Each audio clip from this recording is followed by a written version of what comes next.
Inspiring interviews with today's top landlords. This is the Rental Income Podcast. And now, Dan Lane. Michael, you love the idea of generating rental income, but you're a busy guy. You've got a full-time job. You've got a lot going on.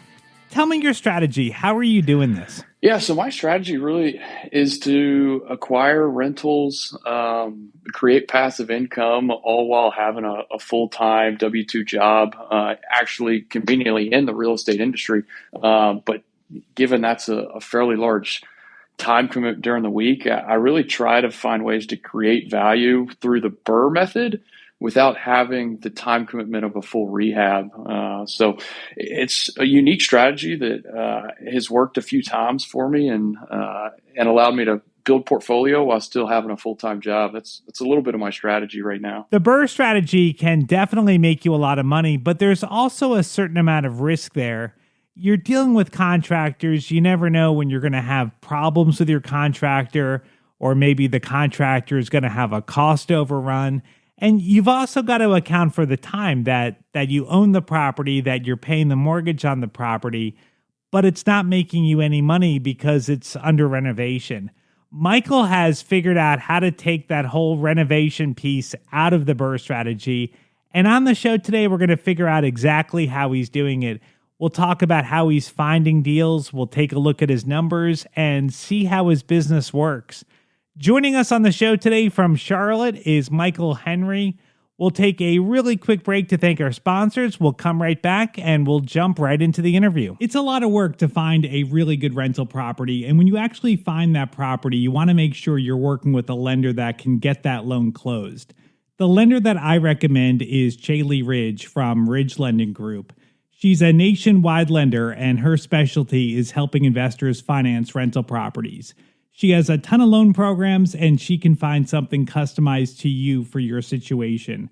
If you want to find out more or you're ready to get started today, just go to ridgelendinggroup.com. That's RIDGE lendinggroup.com. NMLS 42056. Rental Income Podcast. Michael, so tell me, what's your long-term goal? Why are you buying rental properties? I think for me, a lot of my thoughts have been around creating flexibility. I think financial independence, FI, is a fantastic goal, but it's also a moving goal for people. Lifestyles change, expenses change. You have kids, college. There's a lot of expenses that change in life, and my long-term goal is really just to provide flexibility and provide cushion, and open up options down the road when you get married and you have kids, and maybe you want to have one spouse or one parent be part-time. So I think I've thought about it more from hey, I want this thing to just provide flexibility. I don't want to be so tied down to a number that I want to hit, and maybe ultimately come up short of that, maybe blow it out of the water. I don't know what it's going to be, but I just want to have flexibility. Yeah, and really the cash flow from the rentals will do that for you. I mean, you really can get a lot of flexibility. So like right now, like do you feel like you have some flexibility right now in your life, or are you still in the building process of building out your portfolio? I would say I'm very much in the building out process right now. There is definitely a cash flow component of my portfolio right now. But my model right now is really that cash flow. I want my portfolio right now to act as a bubble, and anything that cash flows from that portfolio stays in that bubble to ultimately get reinvested into either current properties to push rents or to acquire new assets to increase that overall global cash flow. That's smart. Yeah, just reinvesting that money and keep growing. So tell us about your portfolio. What does your portfolio look like right now? Yeah, so my portfolio, it's, I would say, fairly diverse, and it's exciting. I've gotten to learn about a lot of things in the last 2 years, but I've got 8 long-term single-family rentals, and then I've got 2 smaller self-storage facilities, and then I just recently bought a primary home that's got an accessory dwelling unit that'll act as an Airbnb later this year. Okay. So all in all, I guess that makes 11 rental income opportunities. and started investing in those the long-term rentals came first, and then started investing in those about 3.5 years ago. Now, you mentioned that you're working full time. You've got a busy schedule. So you want to buy properties and you want to do the BRRRR strategy, but you don't want to do the rehab part. How are you doing that? Yeah, so I think it'd be helpful, a little backstory on basically what forced me to want to do that is I started out acquiring long-term rentals, and acquired 2 of them conventionally, similar to most anybody else would, with an investment type loan, 20-25% down, and it worked great. Good, strong cash flow. Rates have been low the last 3 years. But ultimately it requires a down payment, and at some point, usually down payment money runs out. And so I got to that point and really had to figure out, hey, how do I keep growing my portfolio without needing a full down payment? And so what I figured out I could do is, you mentioned the BRRRR strategy, which buy, renovate, refinance, repeat is essentially the acronym there. And I love it. I mean, I think the BRRRR strategy is incredible, but it does take a large amount of time during that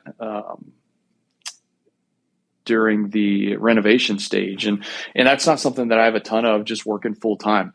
So my strategy really shifted to, how do I create value on the buy so that I don't have to spend as much time in the renovation piece? And so what I've done is sourced off market, below market deals that I can hold with private money through a seasoning period, and then ultimately use that value that I created on the buy to then refinance and then repeat. So it's really a BRRRR method, where instead of a huge amount of my time being occupied in the renovation, I have a little bit of time occupied in the buy stage. Right. I like that. And that's something that I think gets glossed over a lot when people are doing the BRRRR strategy, where they're fixing a property up, is it does take time, and you're paying a mortgage on a property that you're not getting rent from. You're putting money into the property to fix it up. And there's a certain amount of risk there, where you could buy a property and you think it's going to be a $10,000 rehab project, but it ends up being a $30,000 project. Mm-hmm. And you've kind of eliminated that. So walk me through how this works. I mean, you must be finding deals way below market value if you're able to do this. Is that kind of the secret sauce? Yeah, I mean, that is the secret sauce. And so those deals, they don't, I wouldn't say they come about all that often.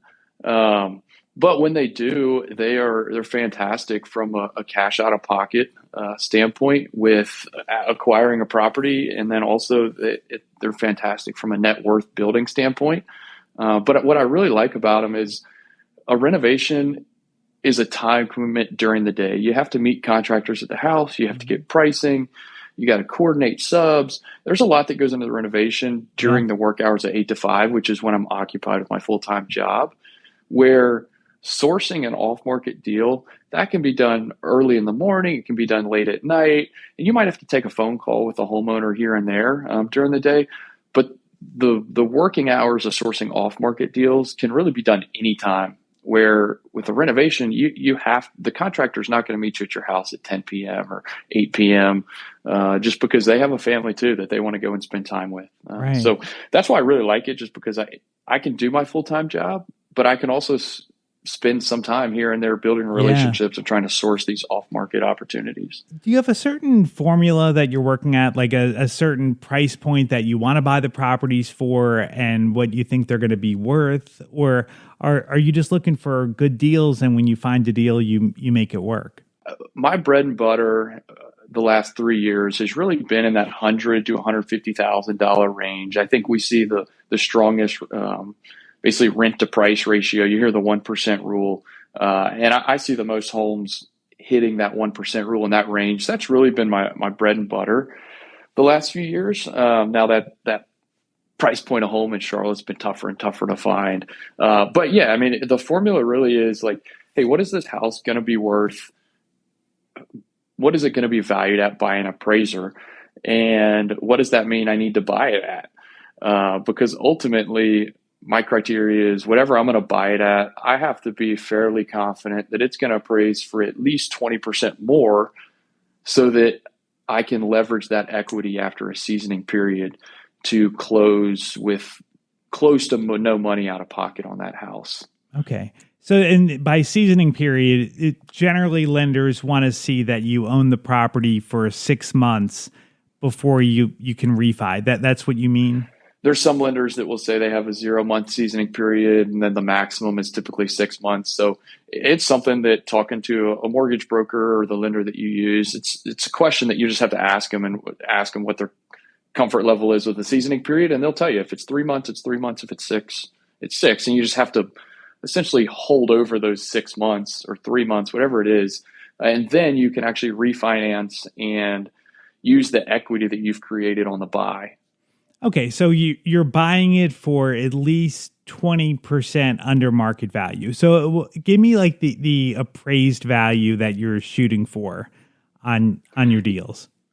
Yeah, so just to use, I would say like round numbers. So 100, if you're looking at $100,000 home, you've got to buy that with 20% equity. So if you take 100,000 and then multiply it by 1.2, you've got to roughly be pretty confident it's going to appraise for $120,000. And the math there on the back end, when you go through the refinance, is the lender's going to call in an appraisal, and let's say it appraises for $125,000.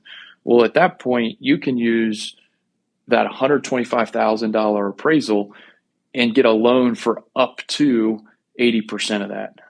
So just doing some quick math here, $125,000 appraisal gets you a $100,000 mortgage. And if I bought that home at $100,000, I've just essentially closed on this home with close to no money out of pocket. Right.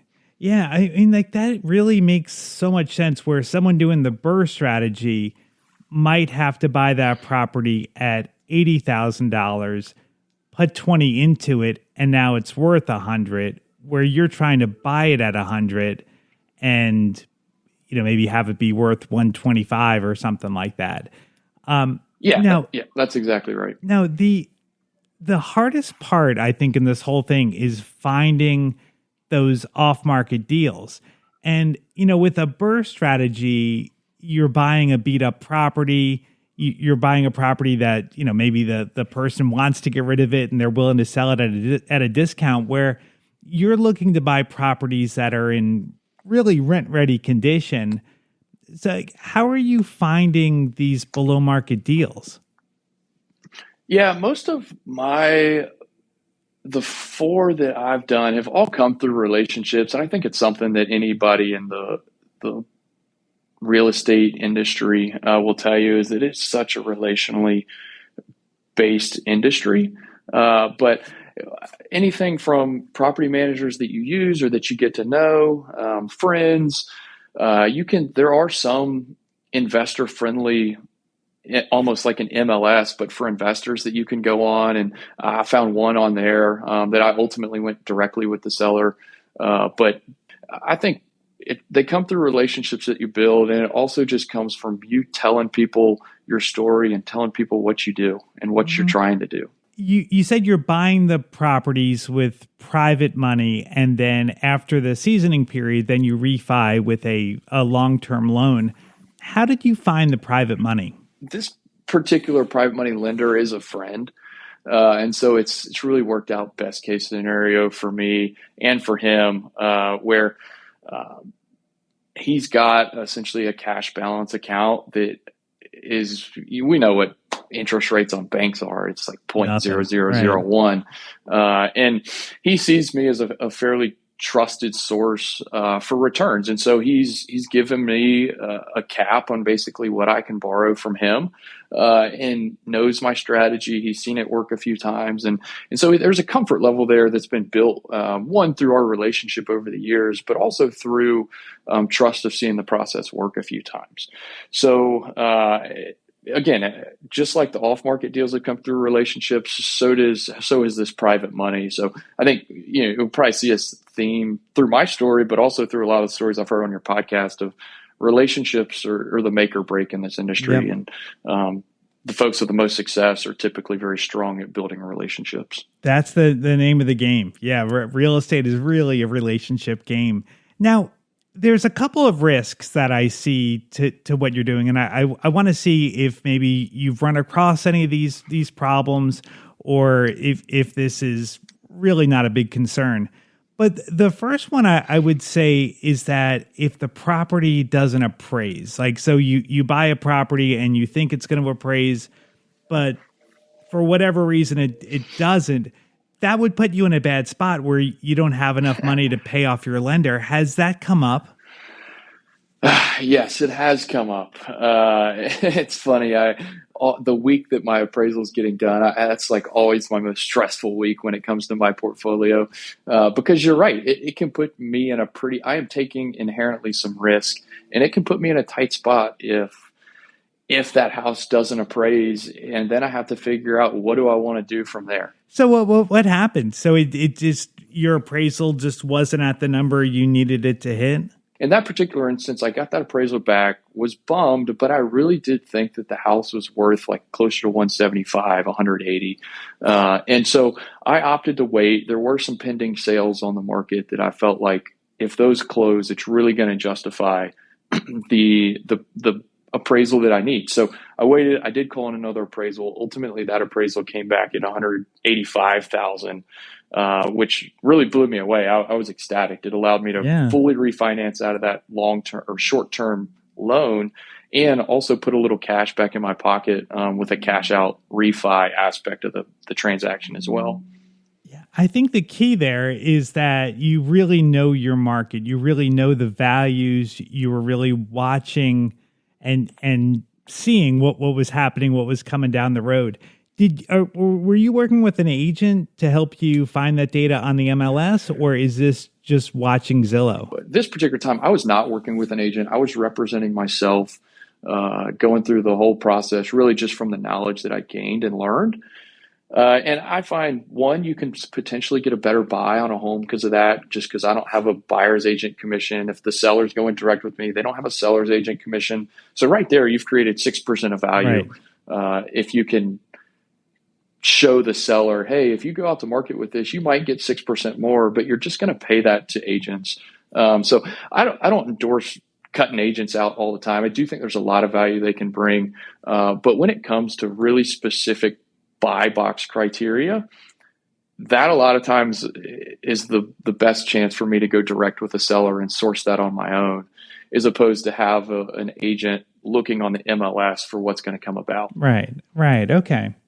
All right, now let's get back to some of the other risks that I see with your strategy. And the other one, I think, would be if the market were to change, that all of a sudden the house that you need to appraise at 180 only appraises for 170 because the market dipped a bit.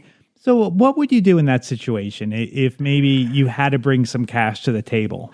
Yeah, when you get in that situation, you just have to figure out, hey, do I really believe this house is worth what I need it to be worth to refinance?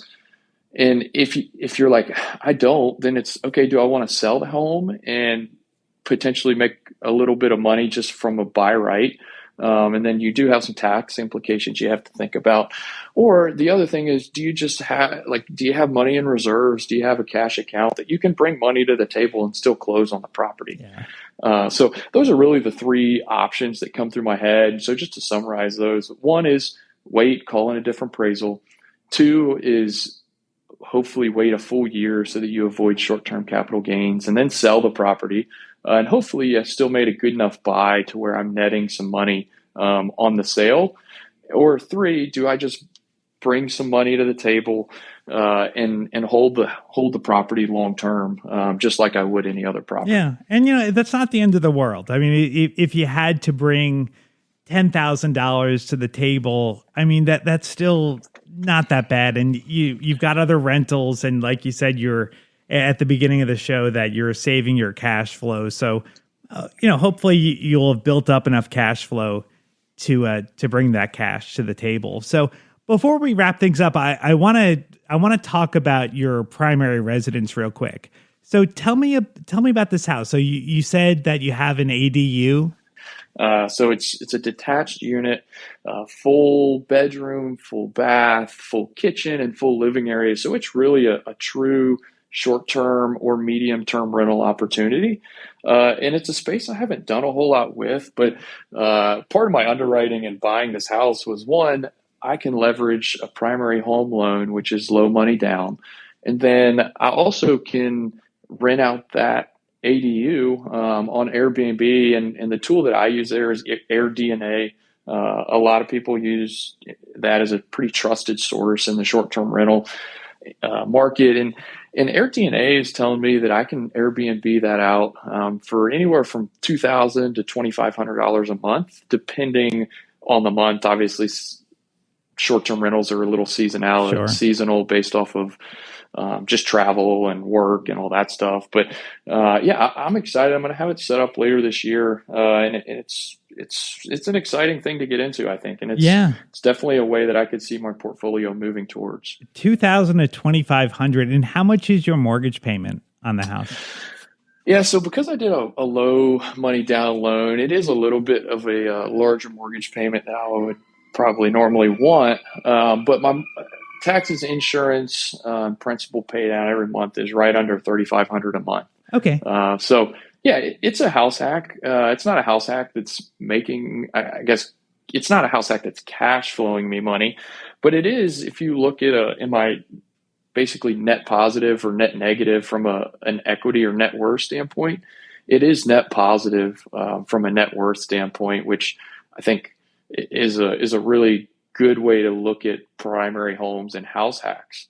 Absolutely. I mean, you got the $3,500 mortgage payment. You bring in $2,000, $2,500 a month. I mean, that's $2,000 or $2,500 a month that you can save every month, or that you don't need to earn. So like you said, going back to your flexibility, that's giving you a little bit more flexibility in your life, and I think that's awesome. Yeah, and ultimately, we look at what rental rates have done in the last 2 years in any major metropolitan. There's not many major metros, or I don't know, Charlotte's probably more of a medium metro market, but I mean, you can't live anywhere in Charlotte for less than, I'd say, like $1,500 on the low side. So, it's really an opportunity that I'm creating some flexibility by reducing my biggest expense in life. Thanks, Michael. I really appreciate you making the time to talk to us today. For anyone that's listening to this right when this episode came out in August of 2022, I want to give you a quick update on the mortgage market. As you know, mortgage rates have been going higher, but over the last couple of days, we actually got a gift, and the mortgage rates have actually come down a little bit. So if you've been on the fence about maybe doing a refinance, or maybe if you have some equity in a property that you want to pull out, this is actually a great time to lock in a rate. If you want to look into that, I would definitely recommend reaching out to our sponsor, Chaley Ridge. She's a nationwide lender, and she would be happy to connect with you and help you get your refi started. If you want more information, just reach out to Chaley at ridgelendinggroup.com. That's RIDGE, lendinggroup.com, NMLS 42056. Thank you so much for checking out the podcast today. Make sure you hit that follow button, and you'll be notified as soon as the next episode comes out. My name is Dan Lane, and this has been the Rental Income Podcast.